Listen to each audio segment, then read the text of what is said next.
Hello, I'm Jessica. And I'm Wilson, and we're from the Leung Real Estate Associates team here in South San Francisco. Today we're going to answer some of the most common questions we've been receiving from consumers. And more importantly than that, I hope you and your family are doing well and you're safe and healthy during shelter in place. And if there's anything that you need, we're a part of the community here and we are a resource. We're your neighbors and we're community ambassadors. Reach out with anything that myself, Jessica, or our team could do for you. Jessica, what are some of the questions we've been getting from our consumers? So one of the most common questions today is, how's the overall real estate market? What's the anticipation like for 2020? So what we anticipate for 2020 is, so far from what we've seen, the market has continued to improve for the summer market. From January to March, it was a really hot seller's market. And from March to June, it was a little bit slower, but we're starting to see that summer market pick up as the state opens in phases and as people start to feel like they've been in their homes for, now it's been 3 months.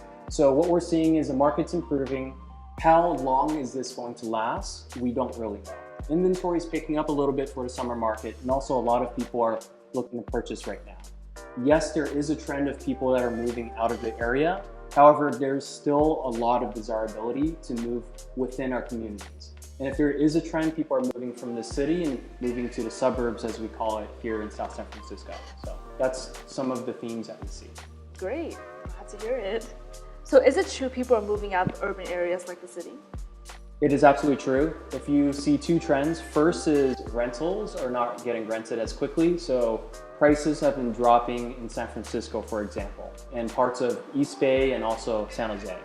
Secondly is there's a lot of people that are moving from the city to the suburbs here, or moving from the suburbs or the city in general, the Bay Area, to out of state or out of the area. We're helping a handful of clients doing either of those. So there definitely is a trend. I think as a reminder, as unfortunate of an event 9/11 was when it did happen, people still saw and still see to this day the desirability of living in New York City. I think there's a period of time that people are going to be a little more fearful. However, people still see the desirability, and New York City is still one of the best places that people desire to move to because it's always hustling and bustling. There's a lot going on. It's a city that never sleeps, right?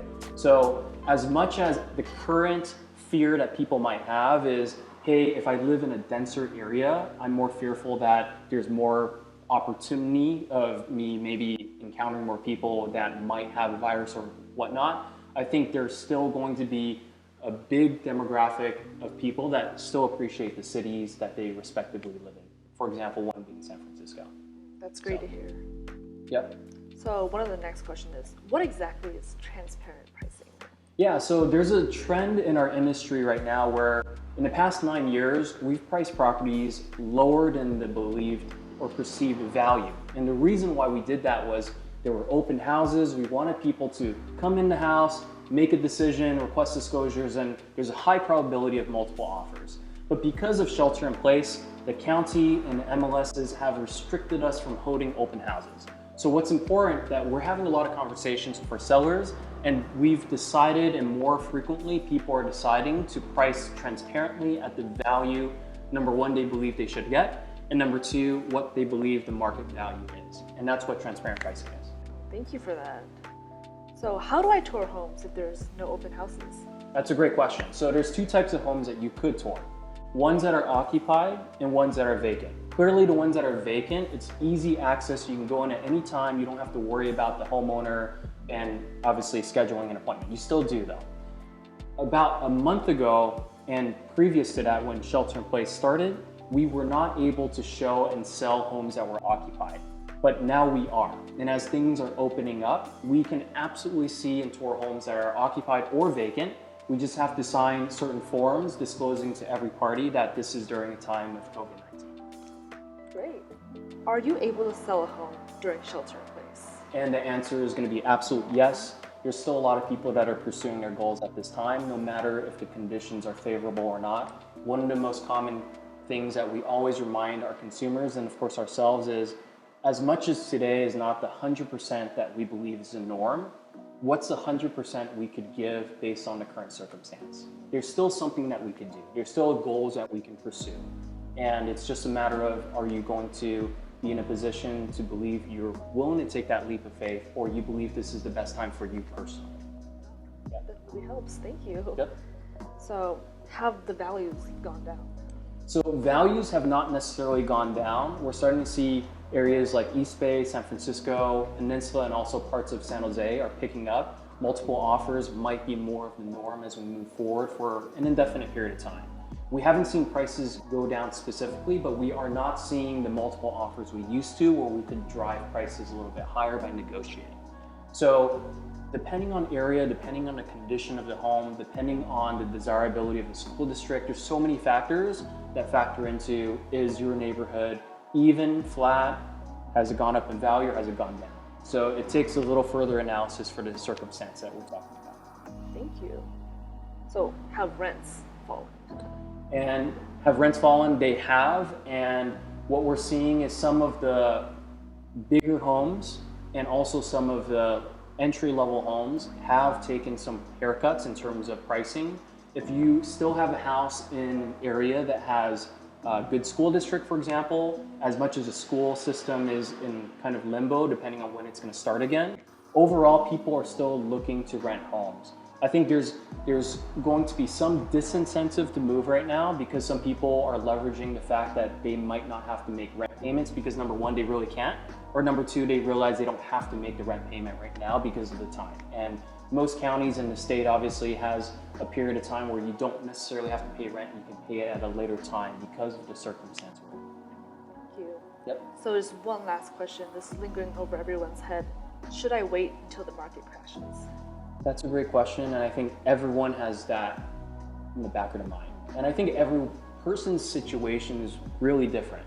Where some people, they are just tired of renting, and they might feel like their landlord is not taking care of the property, or they have really horrible tenants next door and they make a lot of noise. Whatever the situation is, everyone's situation is different. And if you have a goal you want to pursue, I think it's important to take all of that into consideration.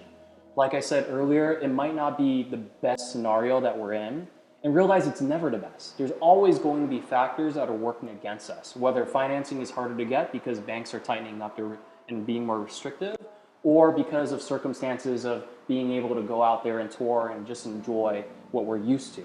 I think it takes a more thorough analysis, and I believe it's most importantly the belief of the individual, if they believe this is the best time for them and their family.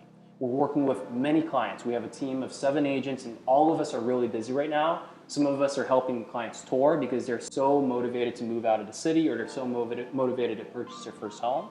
And it's been a goal of theirs for a long time. And they don't anticipate their jobs changing anytime soon. And then also we're working with a lot of sellers that are moving out of area or are moving up to a bigger home because they realize they've been in a house that's too small for them for 3 months now, and they want to move to have a bigger yard, to have more space. So I think it's going to depend on your personal goals, and postponing your goals because of an external factor such as what's going on out there might not be the best reason to do so. But if anyone does have any specific questions about pursuing goals and wants to have a deep dive of their circumstance financially, their goals, how the market is, how pocket neighborhoods are, we're more than happy to answer those questions for you.